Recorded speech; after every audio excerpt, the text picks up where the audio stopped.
RTI की एवज में कितने रुपए का पोस्टल आर्डर लगाया जाता है। तो आज की इस वीडियो में आपको बताऊंगा, यदि आप आरटीआई एक्टिविस्ट हो या किसी से भी आरटीआई मांग रहे हो तो उसकी एवज में आरटीआई की फीस के तौर पर हम कितने रुपए का पोस्टल आर्डर लगा सकते हैं और उसको किस तरह से भरा जाता है। तो यह आज की वीडियो आपके लिए बहुत ही इंपॉर्टेंट होने वाली है। लगातार मेरी इस वीडियो को देखते रहिए। मैं आपको बताऊंगा आरटीआई की एवज में जो हम पोस्टल आर्डर लगाते हैं ना आरटीआई की फीस के एवज में, उसके लिए उस पोस्टल आर्डर को कैसे भरा जाता है और कितने रुपए का पोस्टल आर्डर लगाया जाता है, कितने का जरूरी है, कितने का हम लगा सकते हैं। तो देखिए गाइस, यदि आप आरटीआई एक्टिविस्ट हो या आरटीआई लगाना चाहते हो, राइट टू इन्फॉर्मेशन, किसी भी विभाग से, सरकारी विभाग से किसी भी व्यक्ति किसी भी डॉक्यूमेंट्स के प्रति आप सूचना मांग सकते हो। इसमें हम केवल सूचनाएं मांग सकते हैं। उसके लिए आरटीआई की एक फीस होती है जो विभाग द्वारा या आरटीआई के जो नियम हैं उनके जो तहत निर्धारित की गई है। उसके लिए तो आरटीआई आप मांग रहे हो ना, तो आपको ये पता होना चाहिए कि उसके लिए कितने रुपए का पोस्टल आर्डर, बैंक ड्राफ्ट, कितने रुपए हम कैसे जमा हम कर सकते हैं। तो ये वीडियो आपके लिए बहुत इंपॉर्टेंट होने वाली है। तो मैं बता रहा हूँ आपको, यदि आप आरटीआई मांग रहे हो किसी भी कर्मचारी से, किसी भी विभाग से, तो उसके लिए एक तो एसपीआईओ होना बहुत जरूरी है, जिस डिपार्टमेंट से आप उस आरटीआई को मांग रहे हैं। एसपीआईओ क्या होता है कि वो एसपीआईओ होता है सोशल पब्लिक इंफॉर्मेशन ऑफिसर, जो उसको सूचना देता है। अब जो ये हम पोस्ट फीस लगाते हैं आरटीआई की एवज में सूचना प्राप्त करने के लिए, तो वो होता है पोस्टल आर्डर के रूप में लगा सकते हैं। ये पोस्टल आर्डर मिलता है आपको डाक खाने से। बैंक ड्राफ्ट लगा सकते हैं। उसके बाद हम उनको कैश इन हैंड भी जमा कर सकते हैं, परंतु उसका चैनल, प्रॉपर चैनल अलग है थोड़ा, उसके लिए भी मैं आपको वीडियो बता दूंगा वो कैसे हम जमा कर सकते हैं। तो आरटीआई मांग रहे हैं तो उसमें कितने रुपए का पोस्टल आर्डर लगाया जाता है। तो बहुत से बंदे होते हैं, बहुत से सोचते हैं कि भाई हम एक बार में ही पहले ही 50-100 रुपये भेज देते हैं, बाकी वो सूचनाएं भेज देंगे। नहीं दोस्तों, बिल्कुल भी नहीं, बिल्कुल गलत कर रहे हो। ये कहीं नियम नहीं है कि आप 50-100 रुपये के पहले ही एडवांस में भेज सकते हैं, ऐसा कहीं भी नियम नहीं है। आपको कितने रुपए का पोस्टल आर्डर लगाना चाहिए आरटीआई की एवज में? आपको केवल 10 रुपये का पोस्टल आर्डर लगाना है। आरटीआई के जो नियम है ना, उनके अनुसार आपको केवल 10 रुपये का पोस्टल आर्डर लगाना है, इससे ज़्यादा का नहीं लगा सकते। यदि आप इससे ज़्यादा का लगाते हो ना, तो वो आपके आरटीआई को रिजेक्ट कर देंगे और वापस आपको भेज देंगे, या ना भी भेजें, वो उनका गबन भी कर सकते हैं। ये उनके ऊपर डिपेंड करता है। ना तो फिर आपको सूचना मिलेगी और आपके जो पोस्टल आर्डर लगाए गए हैं ना, वो भी आपके ख़त्म हो जाएंगे, उसके बाद आपको नुकसान हो जाएगा। तो सबसे पहले तो ये पता होना चाहिए कि आरटीआई मांगने की एवज में हम कितने रुपए का पोस्टल आर्डर लगा सकते हैं। इंडियन पोस्टल ऑर्डर ये पोस्ट ऑफिस से मिलता है और आपको केवल 10 रुपये वाला ही लगाना है। ये आप बात ध्यान कर चलिए। तो 10 रुपये वाला पोस्टल आर्डर आपको डाक खाने से मिलेगा।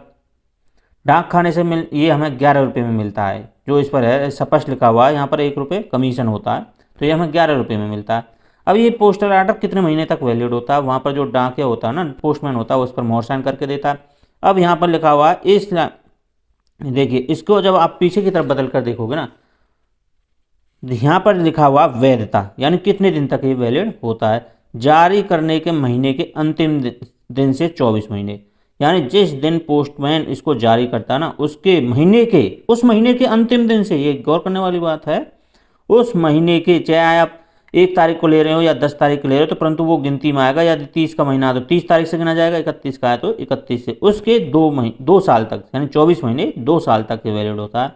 और फिर जब उसको हम कैश कराते हैं ना, ये तो उनकी जिम्मेवारी होती है कैश कब कराना है, उसके लिए भी यहाँ पर दिन है 36 महीने का। जिस अधिकारी एसपीआई को हम ये सूचना के रिगार्डिंग लगाते हैं, वो उसको 36 महीने के अंदर अंदर कैश करवा सकता है।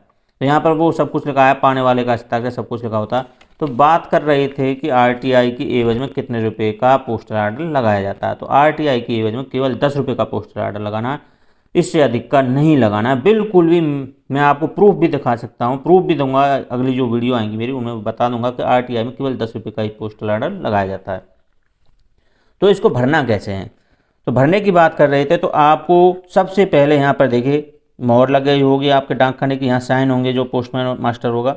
उसके लिए यहाँ पर लिखा हुआ पे टू, यानी किसको अदा करना है, जिससे आप सूचना मांग रहे हो ना, उसको ये अदा करना है, उसके नाम यहाँ पर भरा जाएगा। तो किससे सूचना मांग रहे हो?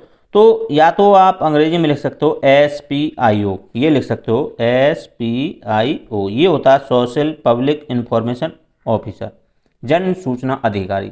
अब किससे मांग रहे हो, उस साथ में उसका नाम, पोस्ट का नाम होना चाहिए। आप किसी SDO से मांग रहे हो, या DC से मांग रहे हो, या AD से मांग रहे हो, SDM से मांग रहे हो, या किसी DEO से मांग रहे हो, या DO से मांग रहे हो, या मान लीजिए आप MCD में यानी उसका मतलब MCD के से मांग रहे हो तो MCD है।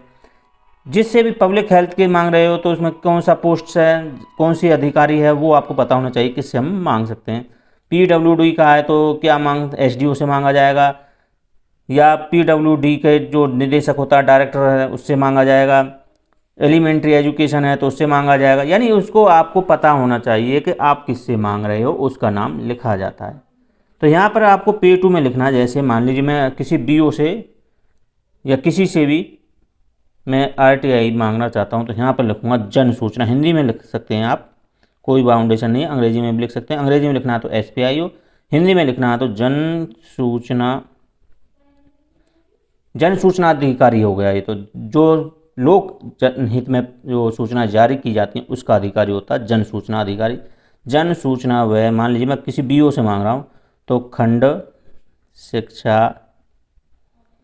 अधिकारी, इस तरह से लिखूंगा। अब इसी तरह से आप लिख सकते हो जिस भी अधिकारी से आप उसकी जो सूचना मांग रहे हो, SPIO से मांग रहे हो, उसका नाम लिखना है।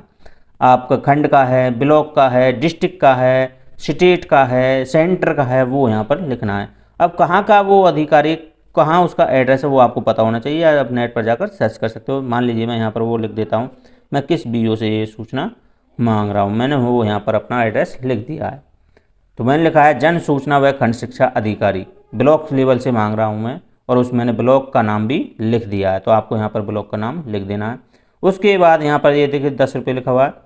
यहाँ पर आपको कुछ नहीं करना, यहाँ पर लिखा हुआ प्रेषक अपना नाम और पता यहाँ लिखें। तो यहाँ पर आपको अपना पता लिखना है। पता क्या लिखना है, अपना नाम लिखना है। जैसे मैंने अपना नाम लिख दिया है, सन ऑफ भी लिख सकते हो, कोई ज़रूरत भी नहीं है, लिख सकते हो।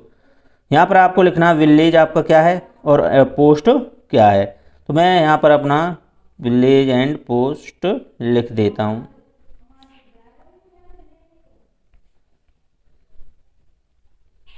विलेज पोस्ट लिखने के बाद आपका पोस्ट लिख दिया, तहसील लिख सकते हो।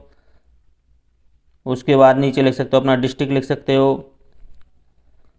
और ज़्यादा लिखने की ज़रूरत भी नहीं है, केवल आप अपनी पिन कोड लिख सकते हो। तो मैंने यहाँ पर अपना सब कुछ बायोडाटा लिख दिया। तो इस प्रकार आप RTI की एवज में ना 10 रुपये वाला पोस्टल आर्डर भर सकते हो। इसको अब इसका मैं वहाँ पर भी, जो ये पोस्टल आर्डर है ये इसका नंबर है, किस पोस्टल आर्डर के तहत हमने आवेदन किया है, ये हमें अपने रिकॉर्ड में भी रखना है, फोटोकॉपी करा के रख लेनी है। और जो RTI हम लिख रहे हैं ना उसमें भी इसका वर्णन करना है कि इस पोस्टल आर्डर के तहत हमने RTI मांगी या संलग्न है। तो गाइस, आपको ये मेरी वीडियो आपको अच्छी लगी है तो लाइक करना, शेयर करना है, और यदि आप मेरे चैनल पर पहली बार आए हैं तो चैनल को सब्सक्राइब करना। इस तरह की मैं जो वीडियो है आपके सामने लाता रहूँगा, बिल्कुल A to Z रियलिटी बताऊँगा, बिल्कुल झूठ नहीं बताऊँगा। तो thank you guys, thank you.